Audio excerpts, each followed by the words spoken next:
Katika katika katika katika katika katika kachini katika katika kachini katika katika kachini katika katika katika katika katika katika katika katika cheza katika katika katika katika katika katika katika katika kachini katika katika kachini katika katika katika katika katika katika kachini katika kachini katika katika katika katika katika katika katika katika katika katika katika kachini katika katika katika katika katika kachini katika katika kachini katika katika katika katika katika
Vipi, umeshaona yale mabango? Yale mabango ya movie? Nimeona. Vipi, una mpango gani? Mimi lazima niende. Lazima uende? Umeona waza hakubali kweli? Mimi na imani tu nitaongea naye vizuri. Atanikubalia. Na mimi nina ndoto ya kuigiza. Sasa kama unatamani unashindwaje? Sidhani kama mume wangu anaweza kanikubalia. Wewe ongea naye vizuri tu. Ukiongea naye vizuri ukamweka wazi kwamba ndoto yako ni ipi, mimi na imani atakukubalia. Kweli? Yaani nitafurahi sana. Na natamani ni kama mimi ninavyopenda kuigiza. Yaani ninapenda sana wewe. Yaani ni bora unikataze kula, uninyime ugali. Eti nilishasikia kwamba wewe ushawahi kushuti. Ndio, nishawahi kushuti. Nilishuti filamu moja hivi inaitwa Kanda ya Ziwa. Ushawahi kuiona? Kanda ya Ziwa? Hamna bado. Mtandaoni ipo. Wanairusha mpaka kwenye vingamuzi. Mimi sijawahi sasa hata hata kuisikia tu, bado hata kuiona hamna kabisa yani. Kwani wewe ushazunguka kwenye makompyuta ukaikosa? Hamna, bado sijaenda. Ila kama ungelikuwa na simu kubwa ungeiona. Na wengi wanaipenda, ni kama mimi mwenyewe tu nilioshoot. Nikiangalia na fly. Ndio ambao hawajashoot sasa. Umenitamanisha kweli na mimi. Lazima na mimi nitafanya hivyo kwa kuwa umenipa moyo. Lazima lazima na mimi nipambane kama unavyoniambia. Sema ndio hivyo, mambo yaliingiliana, ndio mpaka sasa unaniona hapa, lakini kwa jinsi nilivyoona hayo mabango, lazima nikapambanie ndoto yangu. Bana, yani nitafurahi kweli. Ndio hivyo, nitakao upambanie ndoto yako. Yaani kwanza mimi nilivyoona yale mabango, nilifurahi wewe. Wewe? Nitamani nikae muda wote na nasoma tu.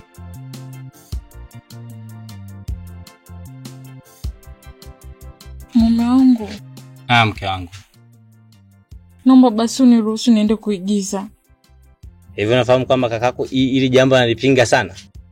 Mimi saizi nipo kwako. Kakako aliniodhesha wewe ili ukae na mimi mmeo. Kuondokana na hivi vitu vya uigizaji. Sasa nashangaa sana unapo niacha mara tena uigizaji. Ni kweli mume wangu, lakini mimi ile ni ndoto yangu. Natamani nitimize ndoto zangu na mimi nifikie malengo yangu. Nakuomba sana unipe ruhusa yako.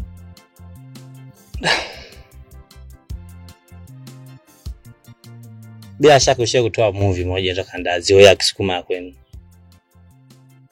Ni kweli, najua nimeshaigiza kipindi kile na akanizuia na mpaka kufika hapa kwako sababu ni hiyo ili nitulie. Lakini mimi hichi ni kipaji changu nilichopewa na Mwenyezi Mungu. Naomba basi unipe ruhusa nitimize ndoto zangu mume wangu.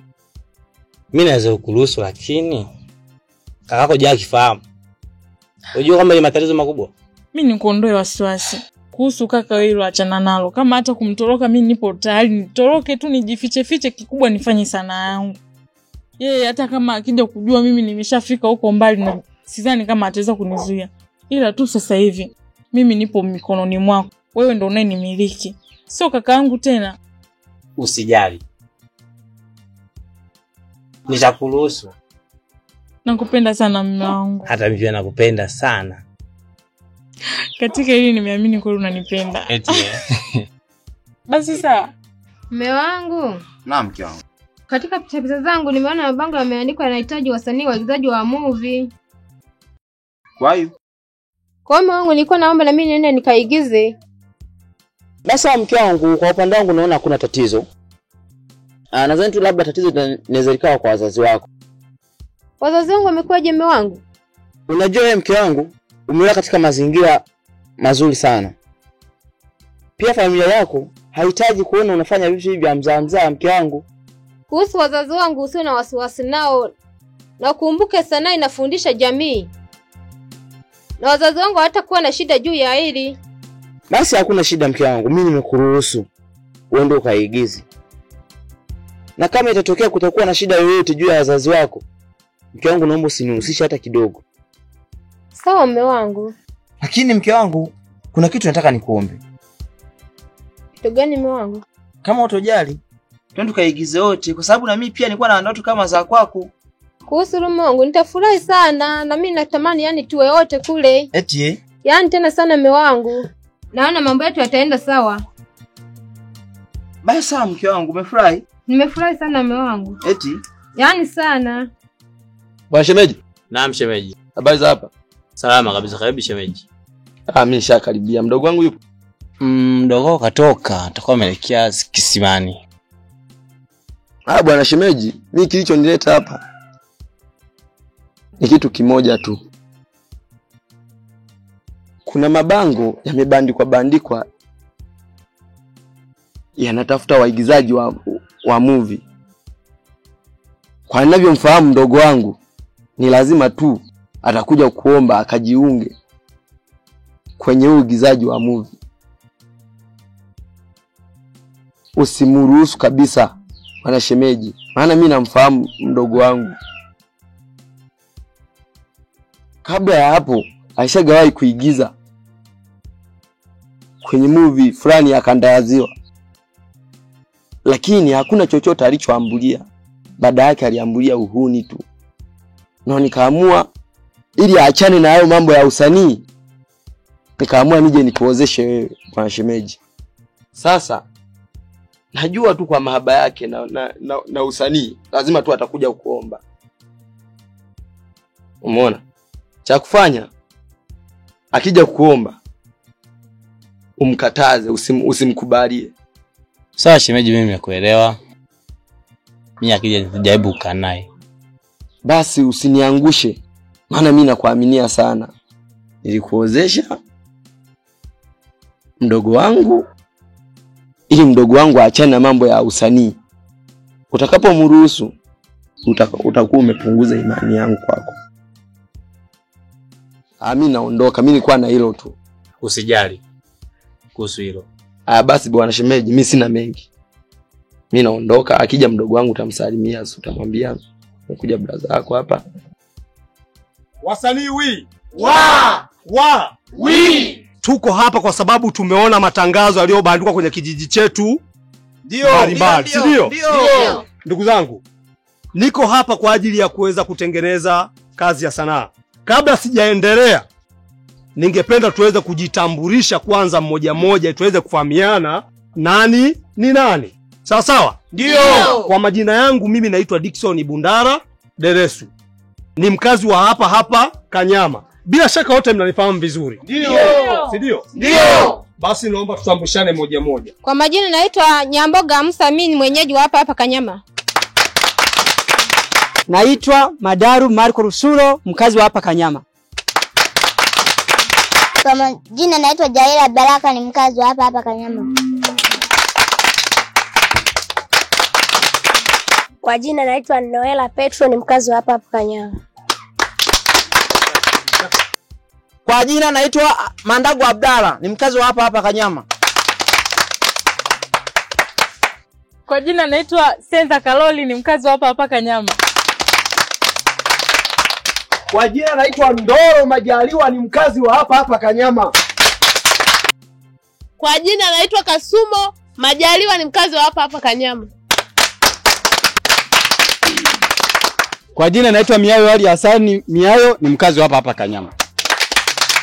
Wasanii kwa sababu mmejitokeza kwa mara ya kwanza na inaonekana jinsi gani mlivyo na mwamko. Tujipongeze jamani. Ndugu zangu, wasanii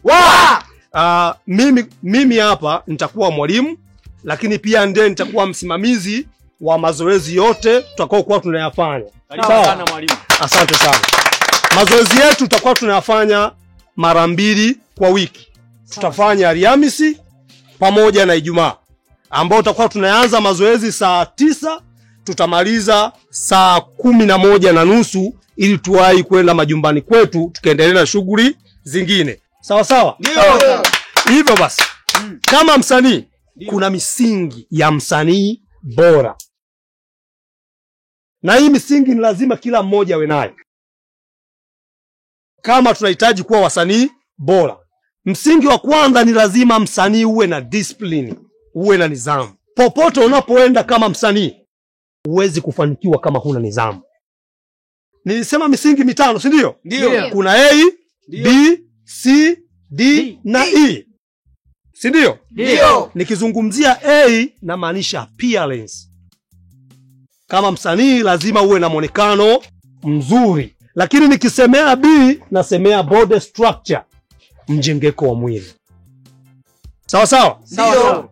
Nikisema D na maanisha discipline. Hili ni jambo ambalo lazima tulisimamie sana kama wanakikundi, kama wasanii wa hapa kijijini kwetu Kanyama. Sawa sawa? Ndio.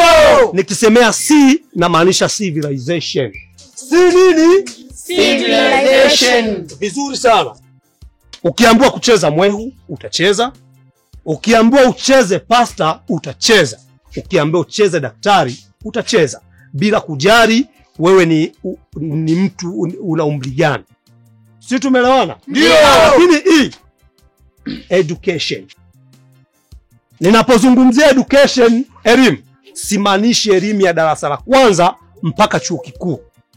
Ninachomaanisha ni elimu ya sanaa yetu, kila mmoja anatakiwa kufanyaje? Kuijua. Lakini la mwisho, kuzoeana. Ni lazima sisi tuzoeane ili tutengeneze tabia moja. Ningependa tuweze kusimama, tuweze kucheza kwa pamoja ili tuondoane uoga na tuweze kuzoeana. Sawa? Ndio. Nitakuwa ninapiga makofi na nyinyi wote mtafuatisha wimbo ambao utakwenda fanyaje? Naimba. Tuachane nafasi kidogo. Sogea nyuma kidogo. Hapo.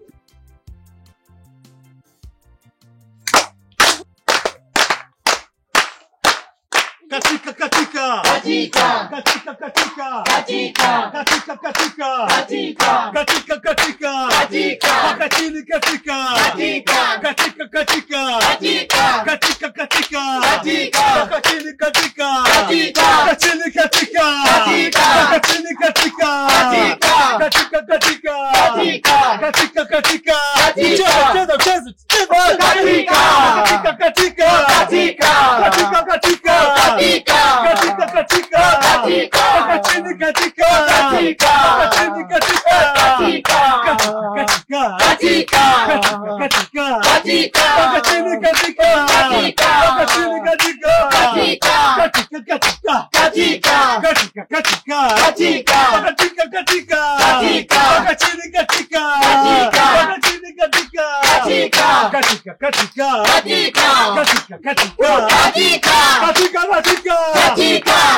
Kelele mnakaa mnatupigia kelele, watu tumetoka kwenye majaribu, tumechoka. Hapa hakuna cha katika wala wala wa. Sambeni, Tanani Dar es Salaam sio hapa. Hapa ni kulima tu. Kama hamna kazi, kalaleni. Sambeni hapa. Sambeni nasema hapa nakwambia ukunikia kile.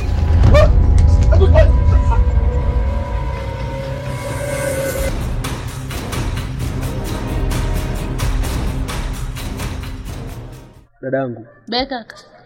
Sijui hata tufanyeje. Maana kundi tayari ndio hivyo limeshavurugwa. Yaani wale vijana wametuvuruga kabisa. Kaka. Yaani kwa jambo hilo imeniuma sana.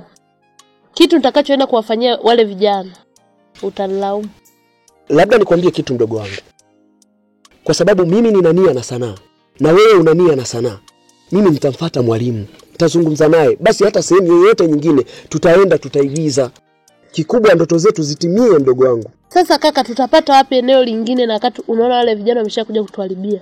Kumbuka mimi nimetangulia kuzaliwa. Kwa hiyo mimi ninajua moja kwa moja. Wewe nisikilize mimi, nifuate mimi. Si unania kabisa tuigize na sisi tufike sehemu fulani. Mimi nitamfuata mwalimu, nitazungumza naye, lazima tutaigiza tu mdogo wangu. Hao waache waendelee kuzungumza maneno yao, waendelee kutuponda, lakini mimi naamini tutatoboa. Sawa?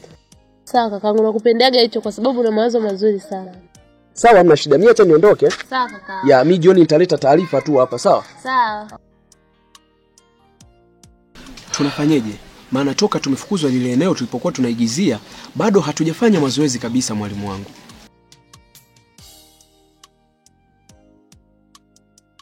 Unajua binafsi tayari nimekwisha kata tamaa. Na wala sitaki kusikia chochote kinachohusiana na sanaa. Sitaki kujihusisha na sanaa tena. Si unaelewa vizuri?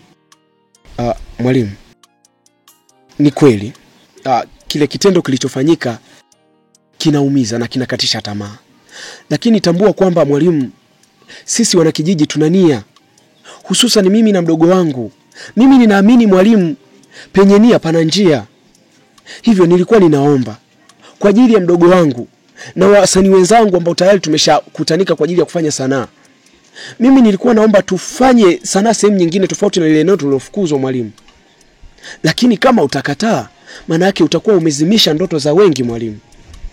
Tafadhali nakuomba.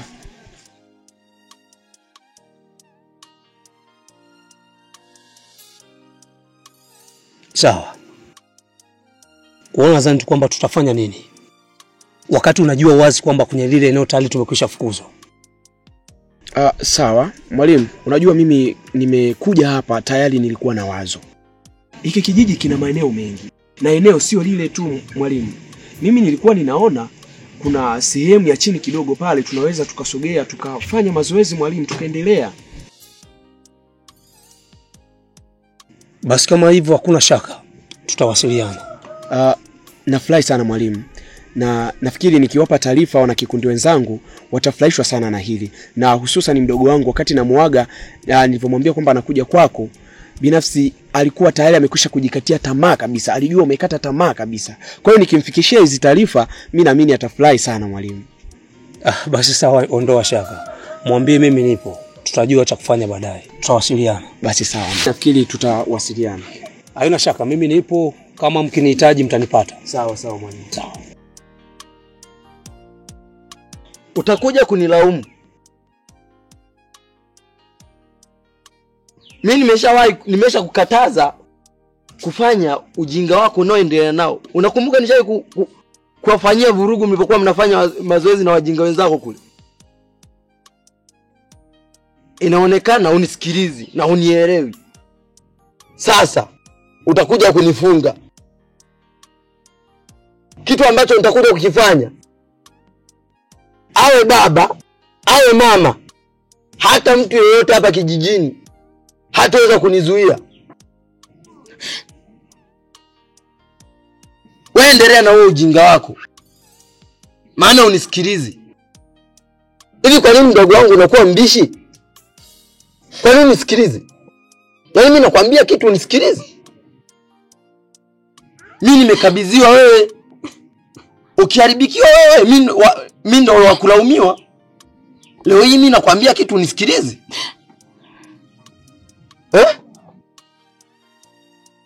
utakuja kunilaumu kabisa mimi nitakachokuja kufanyia. Na wewe mjinga mwenzio mmeo, nimempa maelekezo naye anakuunga mkono. Nitakachokuja kuwafanyia wenyewe nyote, wallahi Mungu anaona. Wewe endelea na huo ujinga wako unaofanya na wajinga wenzako kule. Ni wakute au nikukute tena unaendelea, utakuja kunilaumu.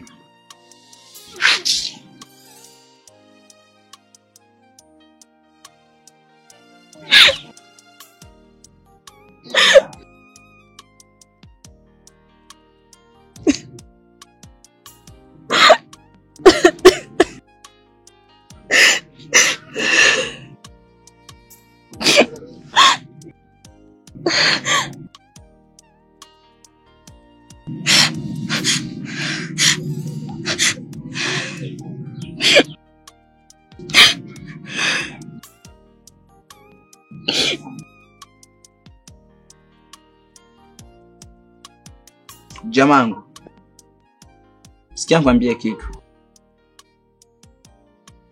ambacho kinahusiana na masuala ya sanaa zenu hizo mnazozifanya. Unajua mnaigiza, mnafanya sanaa. Hivi hiyo sanaa inawasaidia nini? Hujui kwamba umejiingiza kwenye mambo ya upuzi mtupu?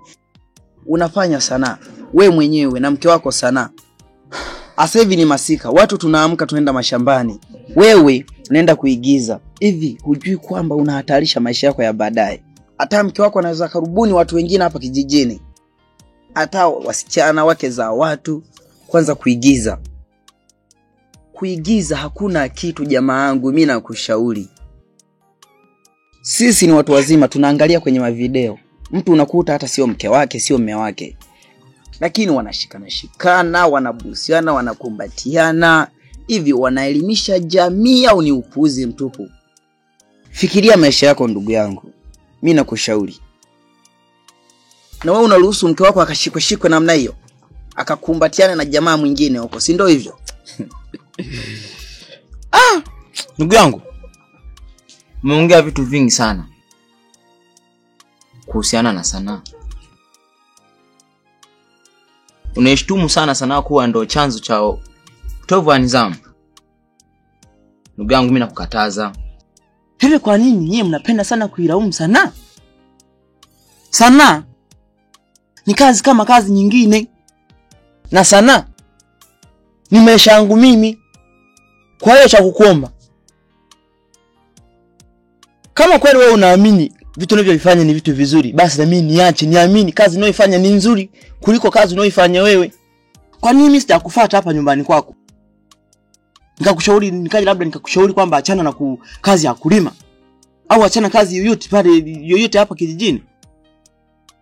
Sijakufuata, lakini wewe imekuwa mara huu moja mbili kweli sana, kutembea kidogo tu sana hii sana. Sasa mimi wafanya nini nyinyi? Sana mimi naipenda, tena naipenda sana tu. Kama wewe umeamua sijui ndio kufanya nini, wewe achana na mimi. Nakuomba ndugu yangu, kama mimi nimeamua kuifanya sana mimi na mke wangu, nakuomba niache mimi na mke wangu. Kama naharibikiwa ni mimi sio wewe. Nakuomba tu ndugu yangu, fanya mambo yako na mimi nifanye mambo yangu. Masuala ya kufuatiliana sitaki. Sio unaanza kuna masuala ya sanaa kila kitu sanaa. Unatuchosha bana. Kwa hiyo mdogo wangu tunafanyaje? Kwa kuwa kila mtu anasema hivi, uigizaji ni uhuni.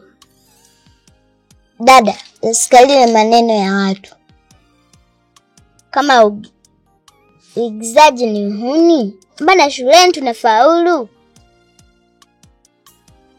Mbona shuleni tunafaulu? Ninakuomba tu kitu kimoja. Twende tukamwambie baba hivi, baba, sisi watu kule tunakwenda kwenye kazi yetu anatuambia uigizaji ni uhuni. Sasa mdogo wangu, nimekuelewa. Inabidi twende kwa baba tukamuelezee ili tuendelee na sanaa yetu, tutimize ndoto zetu. Sawa dada, nimekuelewa. Na mimi pia nimekuelewa mdogo wangu.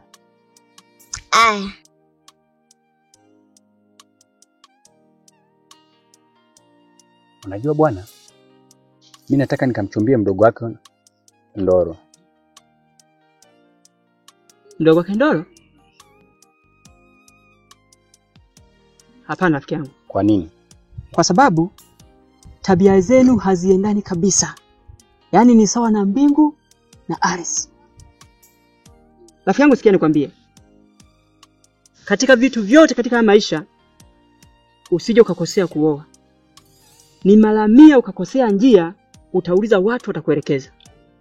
Lakini sikushauri kabisa umchumbie mdogo wake Ndoro. Basi sawa, nitajaribu kufikiria vizuri. Labda cha kushauri tu, kama utaweza kubadilisha tabia yake kabla hujamweka ndani. Hapo sawa. Tofauti na hapo utahatarisha maisha yako. Basi sawa, nimekuelewa.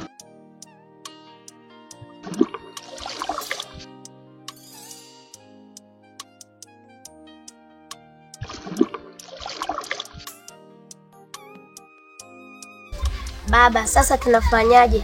Kwa kuwa kila mtu anasema sanaa ni uhuni. Na kwenye eneo letu la mazoezi tumefukuzwa. Noela mwanangu, naomba unisikilize kwa umakini sana. Noela mwanangu, unajua tunapitia wakati mgumu sana watu sisi wa vijijini. Hawajui kwamba sanaa ni mtu yeyote anaweza kafanya na asiwe na mambo mengi sana ya kuharibu au akajikuta amekuwa malaya. Lakini watu wamekuwa kuwabeza watu wanaokuta na kafani, labda anaigiza, anaimba. Unakuta mtu anamdharau tu. Lakini ninaamini hata hawa watu ambao tunaona kwenye ma TV, tunakumbuka kuna watu ambao walishatangulia mbele za haki, walifanya mambo makubwa sana, akiwemo Steven Kanumba. Kwao ni Shinyanga hapa. Lakini watu unakuta wanadharau tu na kuona kwamba watu waliopo vijijini hawawezi. Lakini mimi ninachokusii mwanangu, naomba msome. Na mkisha soma, swala la sanaa lipo na mtalifanya vizuri. Na ninaamini mtafanya vizuri kwa sababu kama saizi mnaigiza, mnacheza hiyo sanaa yenu, lakini naona darasani mnatiki tu. Shida iko wapi mwanangu? Jitahidi kumuelekeza mdogo wako, maana naona kama vile kidogo bado walimu wanajitahidi, lakini naona bado mwenzio. Unamuelekeza mdogo wako ili atambue kila anachofundishwa darasani. Ila pia kwenye upande wenu wa sanaa na ndoto yenu ya uigizaji, mimi mwanangu siwezi nikawazuia, ila nachoomba msome kwanza. Lakini naomba muamini kwamba mimi sihitaji kuvunja ndoto yenu. Naomba mdiri na masomo, lakini hata sanaa naomba muendelee kuigiza. Wanangu, ninaamini mtakuwa kama wale wasanii wakubwa. Hebu naomba mjitahidi tu kwenye masomo yenu wanangu. Sawa mwanangu? Nachokuomba tu mwanangu sasa kwa sasa, uende kule shambani, upande kwenye ule mti wa maembe dodo, niletee maembe na hamu na maembe sana. Sawa? Mume wangu. Na mke wangu. Mimi mpaka nahisi kama nakusumbua, lakini nivumilie tu kwa sababu ni kitu ambacho nakipenda. Naomba basi ujaribu kuongea na mwalimu, pengine anaweza kukubalia. Sasa mke wangu, uone kama inaweza kuwa changamoto. Kumbuka juzi kati tu hapa hivi kaka yako ameenda kumfanyia fujo kule. Wenyewe pia kwa mashahidi. Nashangaa tena hapo naambia niende kule tena. Nitakuombe msamaha. Unaambia nitalizo tena mara pili? Ni kweli kaenda kafanya fujo. Lakini mimi na imani tu kienda kuongea naye vizuri, ukaniambia msamaha, ataelewa. Sasa mke wangu, unaje swali ukaachana tu mambo kaachana tu? Mimi siwezi kuacha sanaa. Yaani kamwe siwezi. Napenda sana sanaa yangu. Naipenda sana mume wangu. Yaani nikiacha na wewe, basi kitu ambacho nakipenda sana ni sanaa. Mimi natamani nifikie malengo yangu, nitimize ndoto zangu. Kesho na kesho kutwa na mimi watu wanishangaa ambao wananidharau sasa hivi. Hata huyu kakaangu mimi aje aniheshimu. Sasa ananidharau. Lakini pamoja na yote lazima nikutane na hizo changamoto. Lazima nipite huku kote ili niweze kufika huko napopataka. Mimi ni mali yako, unanimiliki mimi. Mimi saizi nakusikiliza wewe, sio kakaangu tena. Yeye yupo nyumbani, mimi ninaishi kwako. Mimi ndio mke wako na wewe ndio mume wangu. Mwenye maamuzi ni wewe, sio yeye. Sawa, mimi naweza kuondoka kule, nikaenda kuombea msamaha. Yakatokea mwanzo. Uone kwamba tena ni hatari? Mimi najua Sanaa ipo popote tu pale. Na sehemu yote Sanaa inafanyika.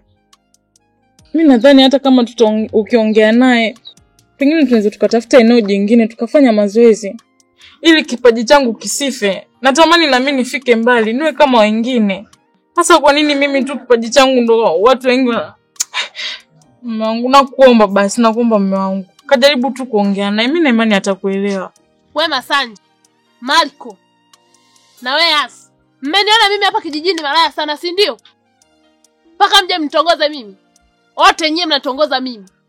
Yaani mngejua ninavyowachukia, msingekuwa mnakuja hata nakupenda. Ndio nini? Kwanza siku ile mlikuja kutuharibia kupata mazoezi yetu. Naomba niwaambie kitu.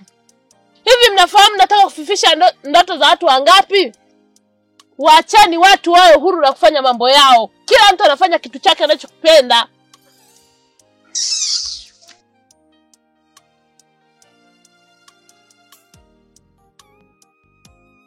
Kaka, nimekuja kumwombea mke wangu aendelee na zoezi la Sanaa.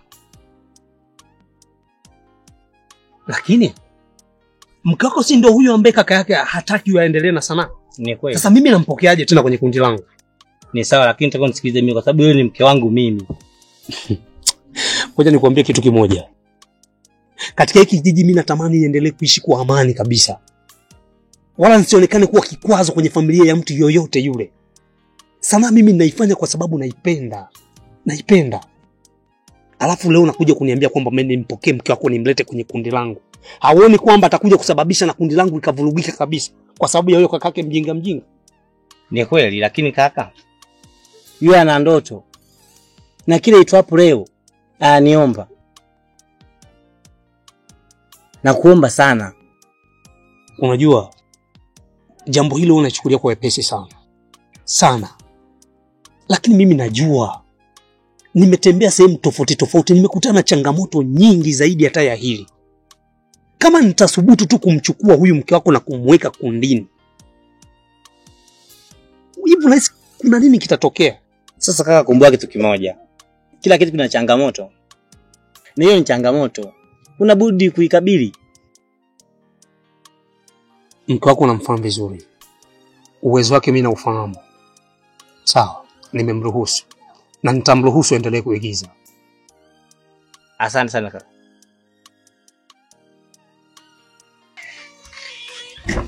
Wajaila.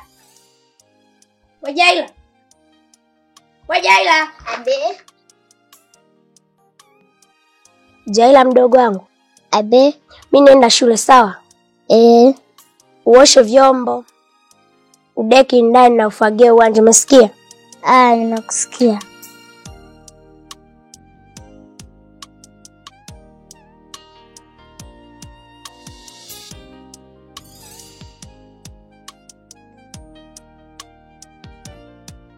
Najua Bwana Ndoro, kifupi nimechoka maisha ya kuishi peke yangu. Hivyo basi nimekaa nikagundua mwanamke sahihi kwenye maisha yangu ni dada yako wewe. Kiukweli mimi nilikuwa namhitaji dada yako awe mke wangu. Kwanza nikushukuru kwa kuweza kufika na kuniambia mimi. Ni wazo zuri. Lakini kwa hili mimi siwezi nikahusika kabisa. Dada yangu mimi ninamfahamu. Ninamjua vizuri. Tabia yake ninaielewa. Kwa hiyo sitaki nije niingie katika lawama ambazo mwenyewe ninaweza nikaziepuka. Na wewe ni rafiki yangu na istoshe umeshakuwa kama ndugu yangu. Tunakopeshana fedha, mazao. Kwa hiyo sitaki nije niingie katika lawama ambayo mwenyewe naiona kabisa. Labda tu wewe umtafute dada yangu, muafikiane. Mkishakubaliana, mimi nitaliizinisha hili. Sitakuwa na kingine cha kusubiri kwa sababu tayari umezifuata taratibu. Ila mimi kuhusika katika hili kwa kweli ni ngumu. Ndio hivyo tu. Basi haina shida, mimi nitakuja nyumbani kesho. Basi sawa, tuko pamoja. Sawa. Poa baadaye.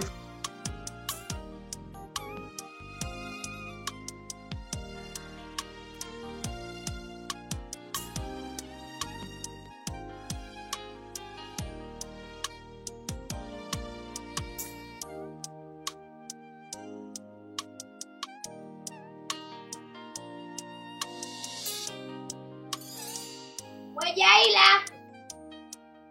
Jaila. We Jaila. Abe.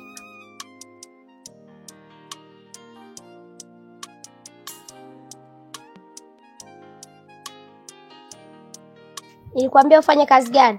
Nioshe vyombo. Na nini tena? Nifagie uwanja. Umezifanya hizo kazi zote? Hapana. Ulikuwa umeenda wapi? Cheza. Nilikwambia uende ukacheze, nikwambia ufanye kazi. Niambia nifanye kazi. Kwa hiyo ukanipuuzia ukaniona mimi mjinga sina akili ukaenda kucheza, si ndio? Hapana. Hapana kitu gani? Wewe una akili kunizidi hata mimi. Kama uliniona nina akili, kwa nini ukufanya kazi? Rafiki yangu aliita niende nikacheze na mimi nikaenda. Nitakupiga wewe. Kwa hiyo kipindi unaenda kucheza ulikuwa umemaliza hizo kazi? Hapana. Unataka kukosa adabu wewe, unataka kukosa akili. Piga magoti haraka. Nataka kuleta ujinga hapa. Ita mvua. Vua njoo. Bas. Utarudia? Hapana. Ukirudia utanipiga. Omba msamaha. Dada nisamehe. Aya, naomba ukafanye kazi zote nilizokuambia. Aya. Haraka na upesi. Aya. Yaani toka tumekaa hapa hata kuongea chochote na sijaelewa ni kipi ambacho kinatukalisha hapa. Nafikiri wewe ni msaada mkubwa wa kunifikishia huu ujumbe kwa mdogo wake Ndolo. Yule binti mimi namhitaji. Natamani mchumbie awe mke wangu. Lakini namna ya kumfikia na kumwambia haya maneno nashindwa. Na wewe ni mtu wa karibu, nimeona ni msaada mkubwa katika hili. Lakini mimi sioni tatizo kama wewe ni malengo yako kumchumbia. Ni kuchukua maamuzi wewe mwenyewe na kwenda pale kwao unamchumbia mnaoana. Sidhani kama ninawezekana kwa haraka nikaenda nikamwambia yale maneno, isipokuwa natamani mchumbie awe mke wangu. Sawa. Mimi nitajaribu kufanya hicho kitu ulichoniambia. Lakini mimi mwenyewe kwanza yule namuogopa. Alafu ile maisha ya uigizaji ndo anayoyaishi hata nje na sanaa yake kule anapoigiza. Kwa hiyo ni yeye saizi maisha yake anayoyaishi ni ya uigizaji pote, hajui kwamba hapa yupo ndani ya sanaa au yupo nje ya sanaa. Umeona? Kwa kusema kweli kumfikishia taarifa hizi sijui kama atazipokeaje na sijui nitapata majibu gani. Ila mimi nikuondoa wasiwasi tu. Nitajaribu kadri ya uwezo wangu kufanya kile kitu japo na mimi ni muigizaji. Ila nitaenda kumwambia nitafikishia hizo taarifa. Kama atanielewa sawa. Asiponielewa sawa, mimi majibu yote nitakufikishia. Hicho kitu na mimi kilikuwa kinaniogopesha sana.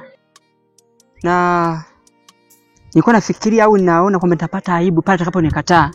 Nenda kapambane unisaidie katika hili. Nina imani utafanikiwa tu.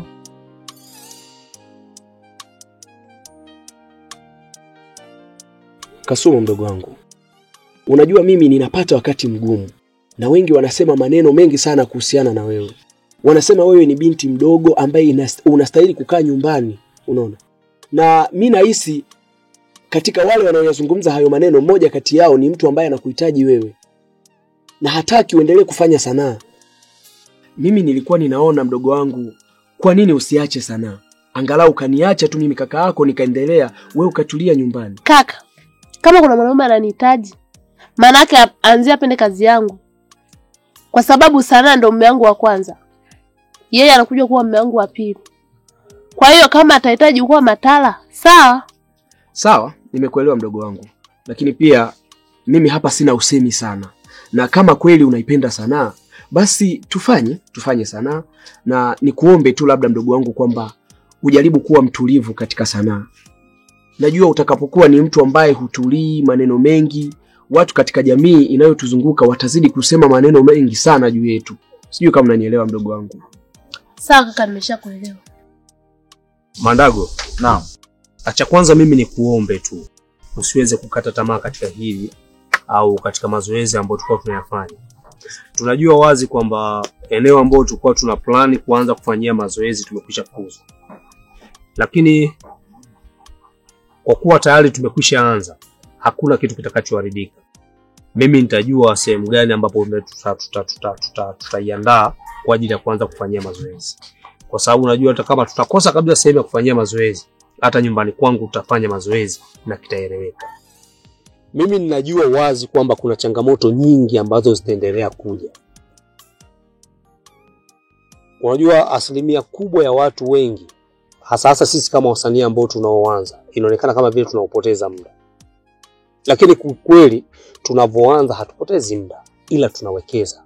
Unajua ni wanaume wachache sana wanaoweza kuthubutu kuwaruhusu wake zao kuja kufanya hii kazi ya sanaa. Kwa sababu asilimia kubwa wanaamini sanaa ni uhuni.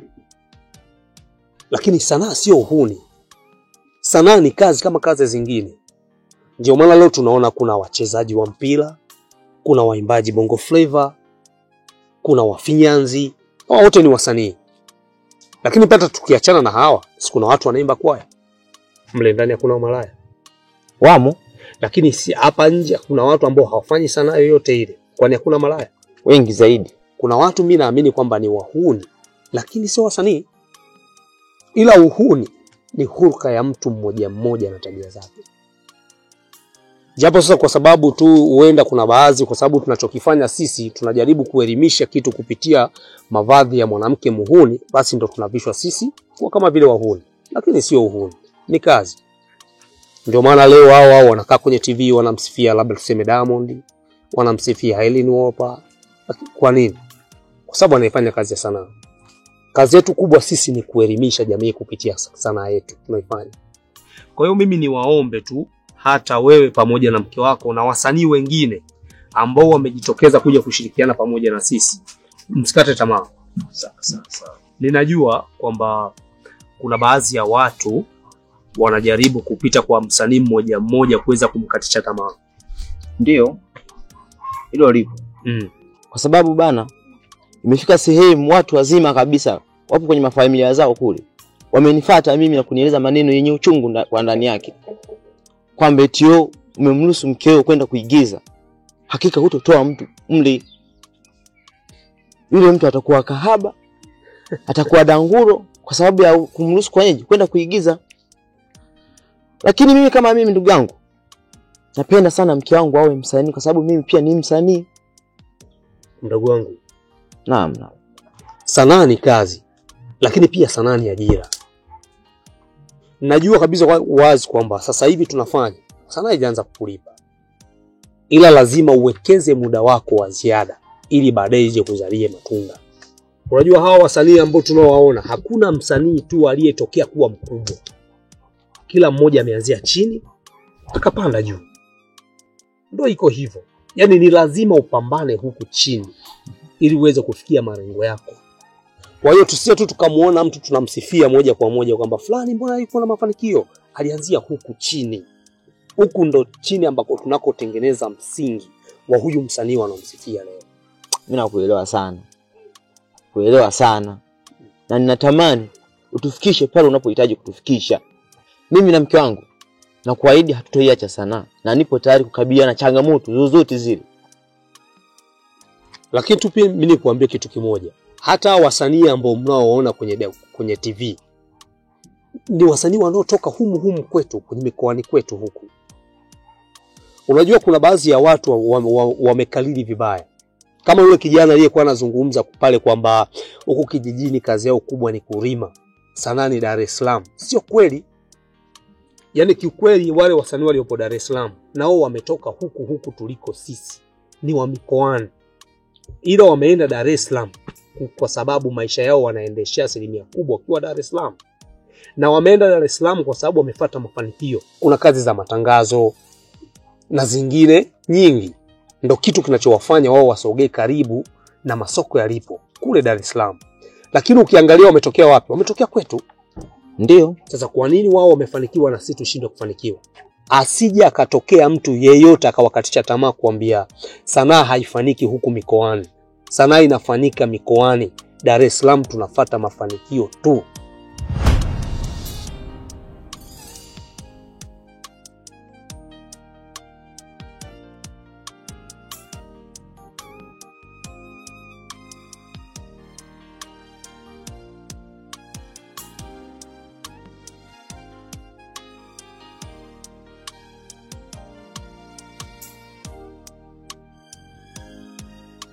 Mimi nimekuja hapa ila nina ujumbe wa dada hapa. Nimepewa maagizo na nimeona ni vyema kabisa niufikishe. Na ni vizuri nimeukuta mpo nyote. Madalo kanipa ujumbe kuwa anahitaji amchumbie mdogo wako. Na kwa jinsi alivyoniambia, yupo tayari kabisa kumuoa na awe mke wake. Na kwa alivyonisisitiza, anampenda sana mdogo wako. Nashukuru kwa kuweza kuleta taarifa. Unajua sisi ni wasanii na si vizuri mnapokutana njiani mkatongozana, jamii inakuwa hailichukulii hilo swala kwa uzuri, kwa sababu sisi ni wasanii na tunaelimisha jamii. Ila utaratibu uliouchukua wewe ni mzuri, nimeupenda. Ila tu labda nikwambie kwamba katika hili mimi sina msaada. Kwa sababu musika yupo, tumpe nafasi ili aweze kutupa majibu. Kwa hiyo dada yangu, nafikiri umesikia. Mimi tu labda nikuruhusu sasa uweze kutoa maamuzi yako. Kaka, na dada yangu hapa, naomba niwaambie kitu kimoja. Anapotokea mwanaume ananipenda, ananihitaji, anataka nioe, akawahusisha nyinyi, mwe mnayamalizia huko kabla mjafika hapo. Na sitaki kusikia jambo nataka kuolewa. Sitaki kuolewa na sitaraji kuolewa. Ila nina mume wangu ninayempenda sana. Naomba niwaambie kitu kimoja kaka. Na kama ikitokea mwanaume binadamu nikatokea kuolewa naye, nitakuwa nimemsaliti mpenzi wangu sana. Na mpenzi wangu sana namtegemea sana. Na nina imani baadaye mpenzi wangu sana atanilisha, atanivisha, nitaishi maisha ninayotaka mimi. Na kama ni magari, hata wewe pia utaendesha kakaangu. Ninaendelea kumpa muda mpenzi wangu sana, na bado ninampenda na sitomsaliti. Nafikiri dada yangu umeweza kuyapata yale majibu ambayo ulikuwa unayahitaji. Kwa hiyo mimi nafikiri hamna tena mjadala katika hili. Kinachotakiwa tu dada ni kwamba umfikishie huyo aliyekutuma uje utoe hizo taarifa kwamba majibu yaliyotoka ndo hayo. Dada yangu mwenyewe umemsikia hapa kazungumza. Kwa hiyo mimi sina cha kuzungumza hapo kwa kweli.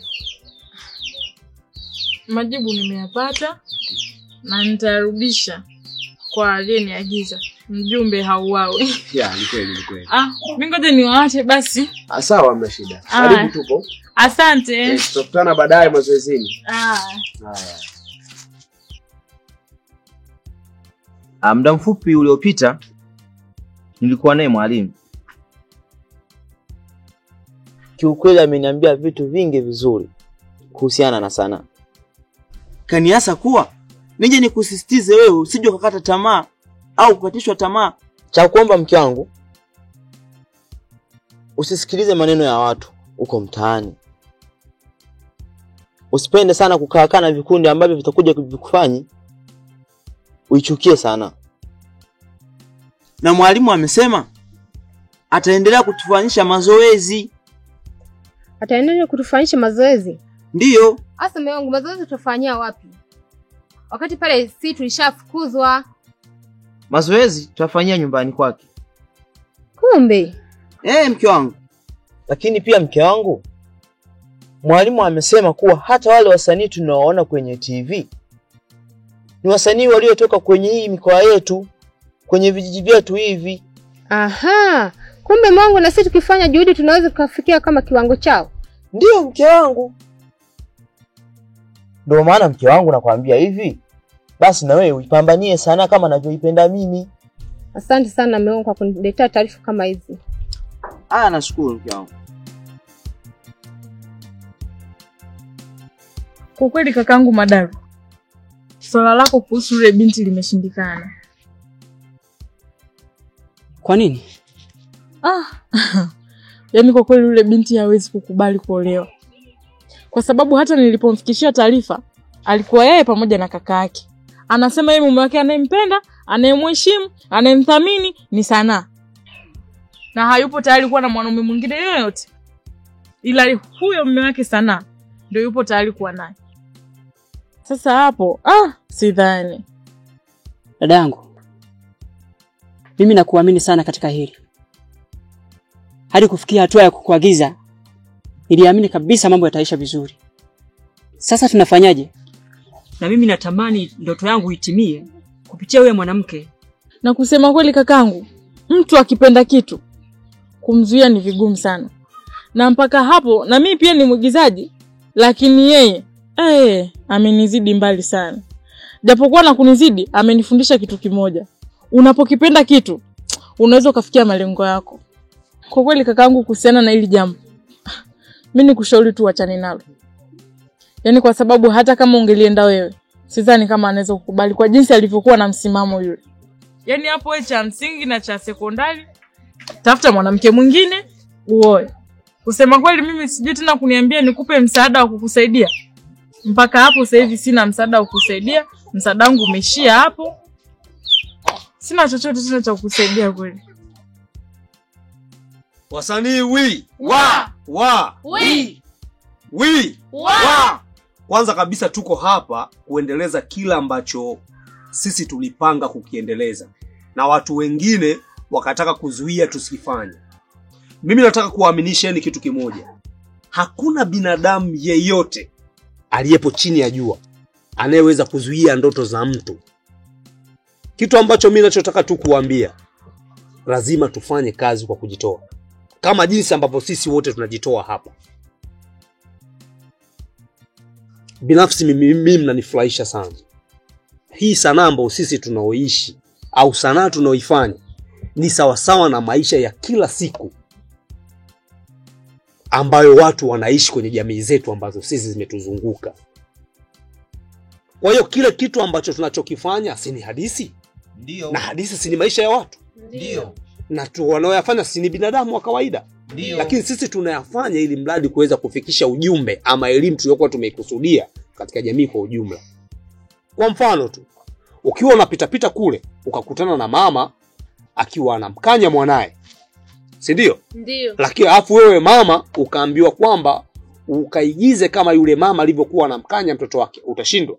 Hapana, sitashindwa kumkanya. Sasa lakini pia hata mtoto ni lazima mtazame ule mtoto kwa nini anakanywa na yule mama, na akiwa anakanywa anakuaje. Ndio sanambo sio utakuwa tu tukafanyeje tukaifanye. Tukiachana na mama, kuna wababa, kuna wakaka anatongoza, si ndio? Lakini wewe kaambiwa ukamtongoze mwanamke, utashindwa kumtongoza kama yule mwanaume anayemtongoza kule yule mwanamke? Nitaweza. Ndio maisha harisi ambayo sisi tunayakusudia kufikisha ujumbe kupitia sanaa tulizo nazo. Lakini sema kwa sababu kuna watu wajinga wachache wanaoshindwa kuthamini hiki kitu ambacho sisi tunachokifanya, wanaona kama vile tunapoteza muda. Lakini lengo letu kubwa ni kufikisha ujumbe katika jamii kupitia hiki ambacho sisi tunachokwenda kufanyeje? Kukifanya. Sawa sawa? Ndio. Sasa mimi binafsi ni waruhusu tu tuelekee majumbani kwetu tukiendelea na shughuli zingine. Tutakutaneni kwa wakati mwingine kuendelea na program ya mazoezi yetu. Sawa? Sawa. Leo tumezungumza haya machache, lakini kesho tena tukikutana tutakwenda kufundishana juu ya hisia. Kuna kulia, kuna kukasirika, kuna kufurahi pia. Ili tunapokuwa tunaenda sasa kukamilisha hii kazi yetu ya movie, kila mmoja ameiva vizuri. Asiwepo mtu akuwa na mashaka na anachokifanya. Unajua kiukweli mimi ninavyoangalia jinsi mnavyojitoa, mnanifuata mpaka nyumbani ili niweze kuwafundisheni, nafsi yangu mimi inakuwa inaniuma sana. Lakini mimi niwahakikishieni tu kwamba hii kazi tutaifanya sawa sawa na jinsi ambavyo tulivyokusudia kuifanya. Sawa sawa. Wasaliwi. Basi mimi niwatakie tu safari njema. Sawa. Sawa. Asante mwalimu. Sawa sawa. Nashukuru. Sawa. Kamsalimia mama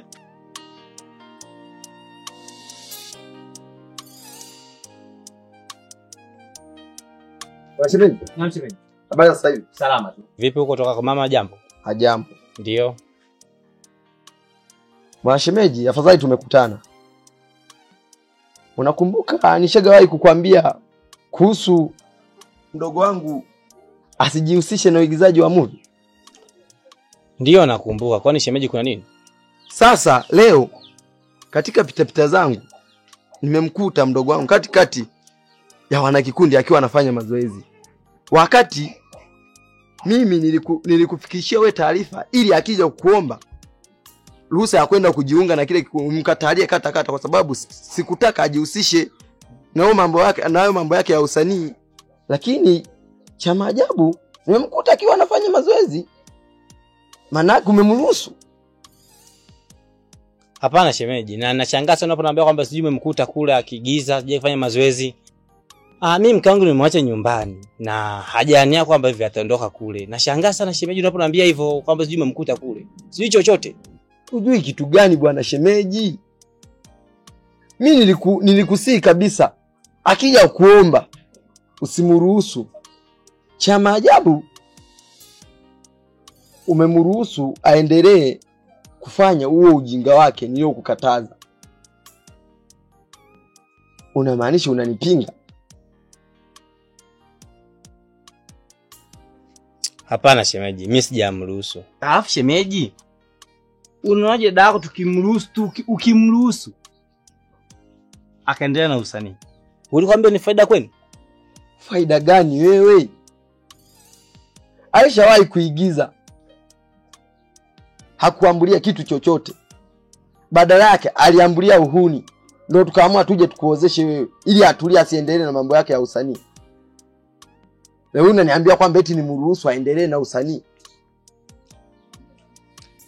Ni sawa, lakini unapozungumzia swala la uhuni, kwani hapa na wasichana wangapi wanaofanya uhuni na wajihusisi na sanaa yoyote? Hawaimbi, hawachezi na wala haigizi. Ni wahuni tu, wana watoto. Lakini mdogo wako wewe nimkuta kwa ni mstaarabu, hana mtoto na mpaka leo nipo naye mimi. Tunakoelekea bwana shemeji, tutakuja huko sana. Nikiendelea kumuona akifanya huo ujinga wake wa kujihusisha na mambo ya uigizaji, nitakachokifanya bwana shemeji utanilaumu. Mwache bana endelee, atimize ndoto zake bana.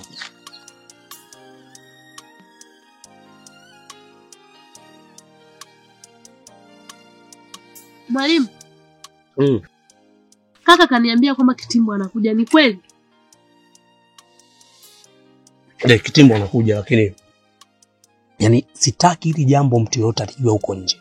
Ndio. Kwa sababu ninataka tu akishafika hapa wasanii atakaofanya nao kazi ni wa kwenye kikundi tu na si wasanii wengine. Tumeelewana? Ndio. Lakini nasikia ushawahi kufanya naye kazi. Wanaojua kama mimi nimewahi kufanya kazi na Kitimbo? Mimi sijui. Mimi Kitimbo tumepiga naye kazi. Tena nimefanya naye kazi za kutosha. Ndio maana nikiwatangazia Kitimbo anakuja, jueni mimi ninachowaambieni sahihi. Na tumefanya naye kazi moja nitakandaziwa. Umewahi kuiona wewe? Hapana. Wewe wapi? Wewe unashindwa kujua kutandaziwa? Wewe msanii bado ujifunze kwenye movie ambazo zinatoka, unashindwa kuweza kuandika kufuatilia. Tazama. Unayemwona hapa hivi hapa anacheza huyo. Ndio Kitimbo mwenyewe. Kwa mimi nikikwambia Kitimbo anakuja, jua anakuja kweli kweli na tutakuja kuipiga kazi. Kumbe ndio yeye anayekuja. Wewe unajua kumbe unamsikia tu Kitimbo jina. Ndio, sijai kumuona. Anajua huyo. Basi naomba usiniache na mimi. Kati ya mabinti ambao wamo kwenye kikundi changu kwamba nawakubali ni wewe pamoja na rafiki yako. Nani huyo? Nani huyo rafiki yako huyo?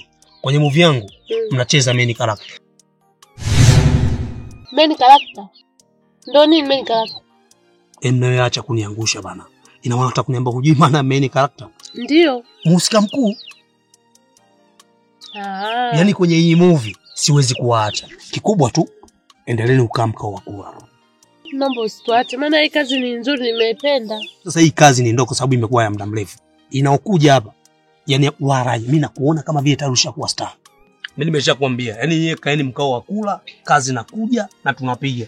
Achana na wajingo wajifanya wanajua. Watakuja kuonea hivi kama sisi tunavyoonewa sasa hivi kwenye hii kanda nzima. Mimi nishakwambieni. Ukweli nimeipenda. Hivi kweli director Kitimbo anakuja?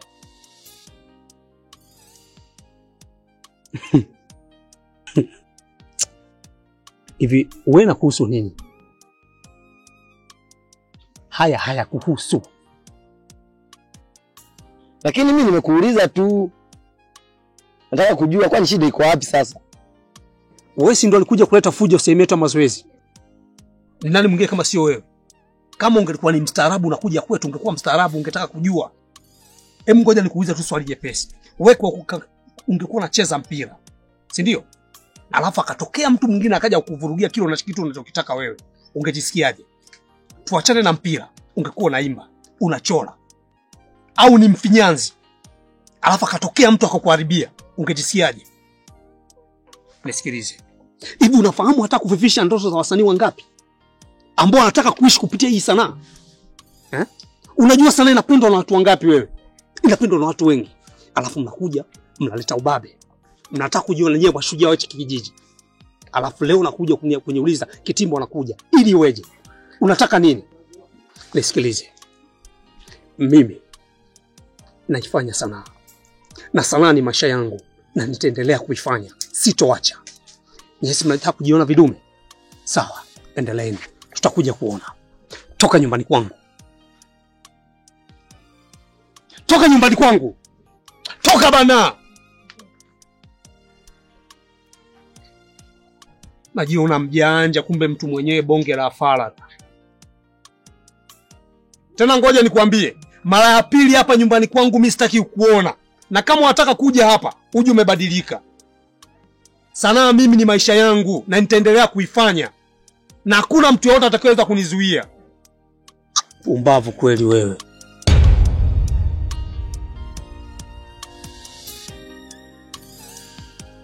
Wasanii hayawi leo yamekuwa. Ule wakati ambao tulikuwa tunausubiria. Sasa hivi tunakwenda kutimiza ndoto zetu. Mtu ambaye tulikuwa tunamsubiria, bahati nzuri tunamuona hapa mbele amekwisha fika. Najua tulikuwa tumefanya mazoezi kwa muda mrefu kwa ajili ya kujiandaa na filamu. Bahati nzuri namshukuru Mungu, director amesafiri mpaka ameweza kufika. Yuko hapa mbele tunamuona. Wasanii hivyo basi, naomba nimkaribishe aweze kuzungumza na sisi. Najua atakuwa na jambo la kutuambia. Director, karibu sana. Asante sana.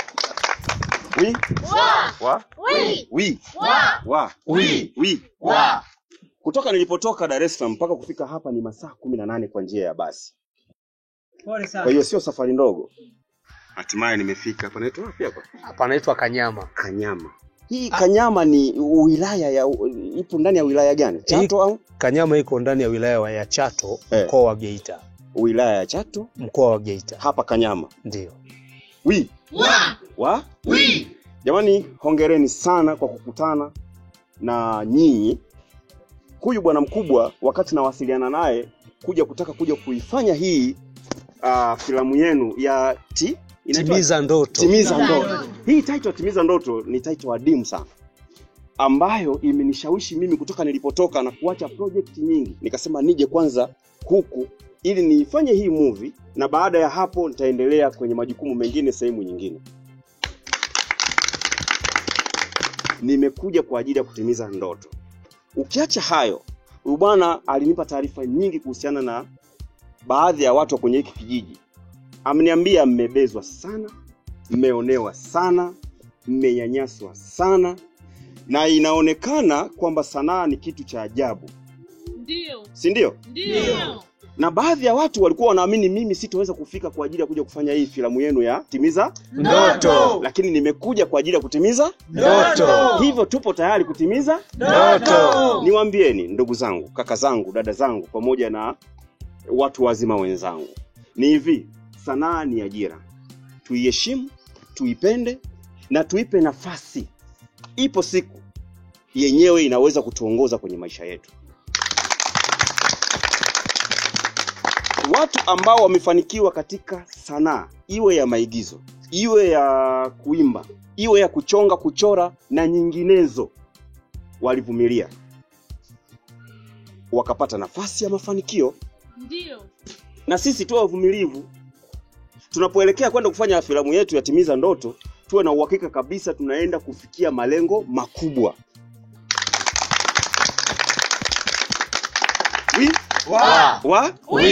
Nisiwe muongeaji sana, kwa sababu nimekuja kwa ajili ya kutimiza ndoto. Na nimekuja kwa ajili ya kuanza kushuti kuanzia kesho. Bila shaka wako sawa wamefanya mazoezi vizuri. Wamefanya mazoezi vizuri. Filamu ya Timiza Ndoto wataitimiza vizuri kupitia vipaji vyao. Kulingana na vipaji vyao na mazoezi walivyofanya, watakwenda kuitimiza vizuri. Mwalimu anawateteeni sana. Ibuka vizuri. Ndio.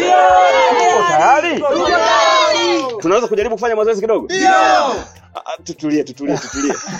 Kesho ndo siku sahihi ya kuanza kushuti filamu yetu ya Timiza Ndoto. Kwa hiyo wasiwaamini watakuja kuaminishwa na movie ya Timiza Ndoto. Tuheshimu vipaji. Tuseme tuheshimu vipaji. Tuwape watu nafasi wafanye vipaji vyao. Tuwape watu nafasi wafanye vipaji vyao. Tuheshimu wenye vipaji. Tuheshimu wenye vipaji. Uhuni ni tabia ya mtu. Uhuni ni tabia ya mtu. Sanaa ni elimu na inaelimisha. Sanaa ni elimu na inaelimisha. Tunaenda kuweza. Tunaenda kuweza. Asanteni sana. Unaitwa nani? Naitwa Madaru. Madaru. Wewe? Mihayo Ali Hassan. Mihayo. Na wewe? Bahati Paulo. Bahati Paulo. Wewe? Shania. Mimi ndio yule kitimbu kwenye video. Na wewe? Mandagu. Kama uti wewe. Na wewe hapo? Senza maskini. Nenda kazuri akasenga. Naitwa Ndoro baba. Ndoro baba. Ndoro baba. Hapo? Naitwa Msukuma. Na wewe hapo? Jaila. Kajaila kanaweza sana kuigiza kanajitahidi. Wewe unaitwa nani? Noela. Jamani, tunaenda kutimiza ndoto. Tunaenda kutimiza ndoto. Nitamuona baba yako na baba yako ili tuweze kuzungumza vizuri, sawa nendeni. Jamani, asanteni sana. Ewe baba, ewe mama, ewe mlezi wa mtoto, tuamke. Mwache mtoto aende akaendeleze kipaji chake. Mwache mtoto akatimize ndoto yake. Sanaa ni kazi, sanaa ni ajira, sanaa inaelimisha. Sanaa sio uhuni. Wapo watu wengi wamefanya uhuni lakini sio wasanii na wala hawajihusishi na sanaa. Hivyo tuondoke basi katika zile dhana za sanaa kuwa ni uhuni. Mruhusu mwanao, kijana wako aende akatimize ndoto yake, maana ndoto hiyo ya sanaa inaweza kumfanya afanikiwe. Vijana wengi wa kimaskini wameweza kufanikiwa kupitia sanaa. Hivyo basi, hata kama utamkataza aendelee kukaa nyumbani, italeta faida gani? Inamsaidia nini? Mwache mtoto akafanye sanaa.